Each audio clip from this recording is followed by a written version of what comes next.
Welcome back. So we're here again with Ian Kennedy today, and we're going to talk about muscle response testing, which is one way to access your regulation system. We test regulation in many different ways. We do CRT, we do heart rate variability. Other centers do it with Sound of Soul. We do a little bit with Sound of Soul. There's lots of different ways to access your autonomic nervous system and test it. We also use applied kinesiology, muscle response testing, and I think for me, I know you're not a chiropractor or a medical professional of any kind. You're an amazing practitioner, minister of health. But I have been to a lot of muscle testers throughout my life, all across this country, and I think you are one of the best at it. And there's many reasons for that, which we won't get into. But I think you really understand how to not care what the answer is of muscle testing. Okay. And I want you to explain a little bit about muscle testing. And I think for me, who really wanted to be a good muscle tester, it was difficult for me to be a good muscle tester because I always wanted to make sense out of what we were muscle testing.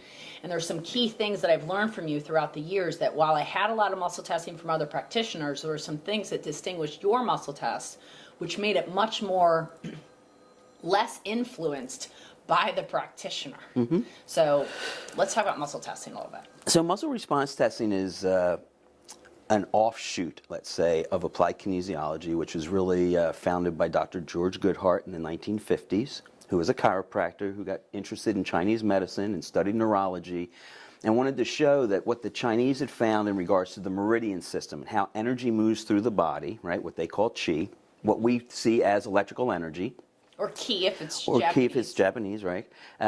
He realized that he really felt that they had mapped out the electrical circuitry of the body on some level. Okay. And so, make a long story short, he started to investigate the fact that every move we make, every thought we have is an electrical impulse. When we use a heart rate variability with people to see what their regulation is like, we're just looking at the electrical impulses from the heart. And the heart's an important organ, right? It gives us the rhythm of our lives. It's really an important brain in the body, and it's the regulatory organ, as far as I'm concerned, because it sets up this rhythm in the system, okay? So he realized that all the moves we make, all the thoughts we have is an electrical impulse. So what Dr. Goodhart did is he started stressing muscles, and he found that there are specific areas of the body that are responsible for taking information in from the environment. And we talked about that a little bit in regards to regulation, how the body's responding to its environment. And so the palms of our hands, the openings of our ears, the skin on our lips, which is very different than anywhere else on your body, and actually the skin around your belly button, takes in information from the environment. On an unconscious level, all the time you're getting this information. There's like receptor sites there. Right, yeah. Autonomic nervous system fibers. And so he discovered that if a person stretched their hand out and put it across someone's ear, mouth, or belly button while they stressed a muscle, that if the person regulated appropriately, that muscle would unlock. So it's not a strength test. It's a locked or an unlocked muscle. And what that locked or unlocked muscle is showing is that energy flows or energy doesn't flow. Now, the body doesn't make mistakes. So if the energy doesn't flow, it's shutting that energy down for a good reason, and that starts to give a practitioner information. So as long as we realize that the body doesn't make mistakes, it only tries to compensate, and we trust that the innate intelligence of the body is going to give us the information that we need in order to kind of peel an onion for the person. Maybe they have a lung problem, but the first thing the body wants to do is handle their sinuses, for instance. And so we do a simple body scan by touching what are called dermatomes or reflex points on the body that just relate to the organs inside. And it starts to give us an indication of where these organs are stressed, and there's different ways to find out what is stressing the organ. But ultimately, muscle response testing is a way into the autonomic nervous system, and if we're clear, and what I mean by that is, I don't care what the result is. You as the practitioner. Yeah. Doesn't matter. Doesn't I care. trust that the body's going to give me the right information. Well, I think that's the biggest difference, honestly. You trust Right. the process. Yep. You don't. It's not about trusting you. It's not about trusting them. It's about trusting The body's ability to do that. The ability, the innate intelligence to give the information. And as long as they This is a regulate, way you'll to get that. access it, and it's your skill set that knows whether or not they are doing that well. Yeah. And that's the difficult thing with muscle response testing, because it's a skill. It's I've had some practitioners say to me it's an art form, and therefore, some people draw fantastic paintings, and like myself, I draw terrible paintings, but I enjoy doing it. So, it's a skill that over time you can become very good at. And one of our great mentors, which is something I always keep in the back of my mind, has said to us, you know, muscle response testing is a great way to access the system, but never let muscle response testing overrule common sense. Right. And that's important. So it's a tool. It's a way that we can see if the person regulates. And once somebody knows how to do that, they really feel it. And ultimately, over time, they can tell whether or not something's good for them, not good for them, you know, and get an indication of how the body's responding to the environment. So, as a practitioner, you use muscle testing in one way. As a lay person, you know, You can use it in others. originally I used it very differently than I use it as a practitioner. So, as a practitioner, though, what are some things that you are looking for muscle testing to indicate for you? Like, why are you using it? Or the different ways in which you use muscle testing? Well, I want to see that they regulate. Okay. I want to see whether or not the organ is stressed, what organs are stressed in the body. So wait, back up. Can you show everybody what it means to regulate real quick Sure. for my body? Okay. So a sympathetic response is going to be the idea that you can hold a muscle locked. Okay? And the easiest way to do that is with the shoulder, although you can muscle test any muscle in the body. With children, a lot of times I use their legs because it's a stronger muscle for them, right? But you're big and strong. So I'm going to push down on your wrist with a couple of pounds worth of pressure. It's not a strength test between you and I. You're going to lock your shoulder muscle for me against my downward pressure. That's a sympathetic response. I said, hey, I'm going to push on you. You said, okay, I'm going to resist. This is the game we're playing, and you have a sympathetic response. You can burn energy. I'm going to take my hand and stretch it out over your ear. Stretch your fascia. Yeah, and I'm going to put it close to your ear. And if your body sees that as some kind of challenge that it's unaware of, okay, it's going to unlock the muscle. And immediately it unlocks, right? Hold if you can. Good. That's a locked muscle, and that's a sign of regulation. So that's a sign the person. I was purposely trying hard because I know how to do this. That's the sign that a person is healthy. I've got good regulation. Yay, the body's going to see the things we do. It's responding appropriately. And at that point, you can really touch these dermatones and scan the system. And so from a scientific perspective, real quick so everybody understands, it's kind of like two magnets of the same polarity coming together. When your autonomic nervous system fibers come up against my autonomic nervous system fibers, they're feeding information back body and forth. responds. And they're going, I don't know what that is. So shut everything down for a moment. I don't need this for my vitality. I need all my energy, my resources, my blood flow to go to Your my vital organs. Yep. So shut the energy off at the arm. Until I put figure it out here. what that is. So I figure out what it is. Yep. So you're just down regulating, make sure my nervous system works appropriately. Is aware. That it can actually down regulate. Yep. So the first thing you've said to many of our clients is that if you walk into somebody and they go to muscle testing and they don't first Figure see out. if you down regulate, They're guessing. walk out. They're guessing. Yeah. Because a lot of folks, when we go to muscle test them or we look on their HRVs, they're blocked. Mm-hmm. And a practitioner can force somebody through a muscle test. Sure. Yeah. And that's why oftentimes I check and recheck over a half hour or an hour experience with somebody. I continue to check to see, are you really regulating or are we now guessing?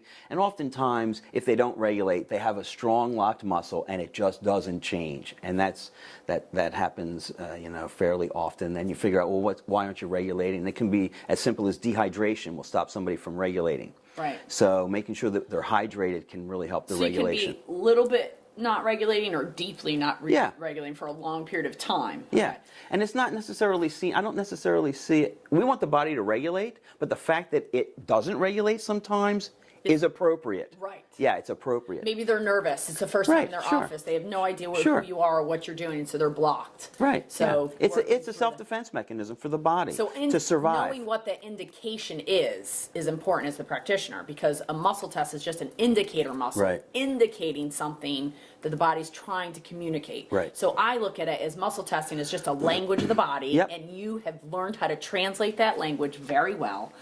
I've been doing it for 20 years. Yeah. You're Michael Jordan. I'm Scottie Pippen of the basketball shooting, of muscle testing. But you've been doing it for a long time. And so that's one. You test organs, you test allergies, you test substances, you test emotional stuff, you test all that. From a perspective of why you wouldn't use muscle testing. Like something shows up in muscle tests and it overrides, you're like, well, that doesn't make any sense. And what does that mean? Like when you say I don't override common sense by using the muscle test. So if somebody, for instance, you can muscle test the nervous system for whole food nutrition. Okay.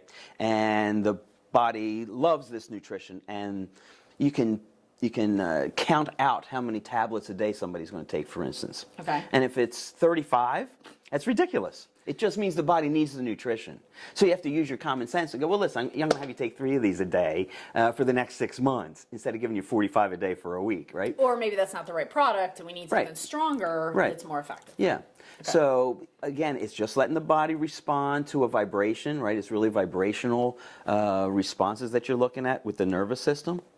And so you don't, obviously put somebody on a bunch of stuff just because the muscle test says you should. Same thing coming off of it. I've had people say, well, I've been on it for a week and I muscle test myself and I don't need it anymore. Well, that's not true. It just means your system has it in there, right? And you're it's the question you're asking too. Right. That's important. I might need it today, but it helps my underlying cause. So am I asking, does it still help my underlying cause? Does it help alleviate some, it's all about the question you ask. And then what is the I don't care? Like you say all the time, you go to muscle test somebody and it really seems like he just doesn't care about people. He's like, I don't care. Yeah. Well, it's just reminding myself that it doesn't matter what the body's going to tell us. It doesn't matter what the response the person has. I've never seen it fail. I've never seen it give me something where the whole system, it just doesn't work. So as long as I don't care what the result is, we can get a good result with somebody on a response. So does the person have to understand what you're saying to them? No, I've done this with folks that don't speak English. And why is that? Why don't they have to understand that? Because there's innate intelligence between the two systems. The body knows what we're asking it, regardless of the verbiage. From the vibrational information. It's vibrational information, yeah. Because going back to what you said about the heart and thinking about what Rasmus teaches us is that there are no 2 heartbeats that are exactly alike from an electrical measurement standpoint of megahertz. You cannot have 2 heartbeats of the same. So every heartbeat is regulating for something that is going on in the environment in which that physical body is. Yep. And so a muscle response testing is an indication of how well the body is doing that. Bottom line. Yep. And so everything, words that are coming out, everybody, like every thought you have, every word you say. I can say to you, I love you, and I can say to you, I love you. Right. And it has a totally different vibration. Right. In regards to what I mean about how I love you. Right. And I do love you. Yeah. So, that's true. It's strictly what the body thinks is happening. So a muscle response test, is there anything else you want to say about muscle response testing? Like you test organs and the body responds to everything. Yep. Words. So my name is Kelly. So that's a congruency now you're looking for. Okay. You're looking for a congruency, emotional congruency. Everyone calls you Kelly, you call yourself Kelly. So my name is Ann. And yet my middle name is Ann. And so that's no offense to my mother, I don't like it. So my name is Ann. My name is Ann. Yeah, it shuts your electrical system down a little bit, that's all. And I never use Ann. I don't use it for anything. But my name is Kelly Kennedy. It's strong. So I'm just curious. I've never done this. My name is Kelly Coleman. It's strong. Because it's my maiden name. Yeah. So I'm still and years and years and years and years and years and years of that information being downloaded into your system, that's a congruency for you. Right. It's as simple as saying, I'm sitting down. I'm sitting down. I'm standing up. I'm standing up. Yeah. So she's got it's a baseline, the body works, so I can trust. So always make sure they have a baseline. Make sure the practitioner doesn't care what the answer is, which was a hard thing for me. Yep. Because I'll never forget the most glaring evidence of that. I was taking notes in your room, this is 7, 8 years ago now, and the client came in for infertility. She'd been to fertility clinics, she had tried all sorts of stuff, her neighbor had gotten pregnant after seeing you after the same kind of scenario. So she came in. You did a body scan, which is just muscle testing all the organs of the body. Yep. And the priority organ, the one that really wanted to be fixed more than anything else to help her infertility was her jaw. Her jaw. And my brain is over there going, well, what the heck kind of sense does that make? I was a little like, ugh. And then she started to cry. Right. And you were like, what's wrong? And then, I had my jaw operated on, was a kid, blah, blah, blah, nobody knows. So you did emotional work. There was this couple little... Long story short, she's got 2 kids now. Yep. So for me, that's the beauty of what you do is like you really don't care if it makes sense. Like she came in for infertility, and for me, I'm like, well, it's got to be pituitary, thyroid, uterus, ovary, stomach meridian, something that would make sense for the reproductive organs. And you're like, no, cool, it's jaw. Well, let's figure out We'll work on her jaw. And you're more like a discoverer of what the body's telling you rather than trying to make sense of it. Because the body doesn't make sense like that. It doesn't make sense it doesn't function like that, right? It's still looking at it mechanically, and I don't really look at it mechanically unless you got a broken arm. You know what I mean? So and that's not what I do. Quickly, vitalistic versus mechanistic. So mechanistic is the idea that it's a car, and if somebody can't get pregnant, it's an ovary problem, a uterus problem, some kind of reproductive problem. And vitalistically, if you look at it, the body says, hey, this is a jaw problem, and if you fix my jaw, everything else is going to go into balance. I'll find greater homeostasis, and because I'm 30 years old, I'll get pregnant, right? And so it's, again, just trusting that the body knows how to unwind the issue, and in being able to trust that, you get the results. You know, we had a woman come in the same kind of problem. She had a child. She wanted another child. She had not had her menstrual cycle for a number of years, right? And the first thing we said was, okay, we got to bring your menstrual cycle back. And she was like, well, how are you going to do that? I said, well, I don't know. But wait, you know, and by saying I don't know, we're going to figure out why, right? And we did everything from good homeopathy and muscle testing to talking to her uterus and making it a happy environment. Her amalgam was taken out, all of that stuff, and then her period came back. Right. And within a short period of time, she had a second child. Right. And so now he's 5. Yeah.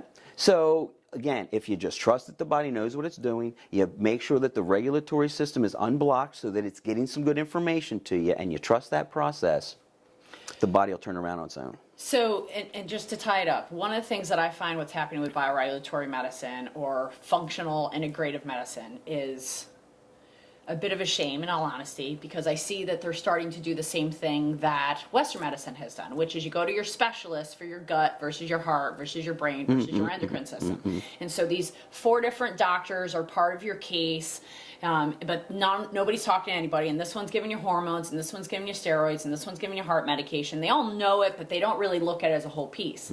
And so then we meet clients that come into the alternative where, and they're like, well, I'm seeing my acupuncturist for this, and they got me on some Chinese herbs, and I'm seeing my chiropractor for this, and he's got me on some whole food supplements, and I'm seeing my integrative doc for this, and they're doing detox for me, and I'm coming in because I feel like crap.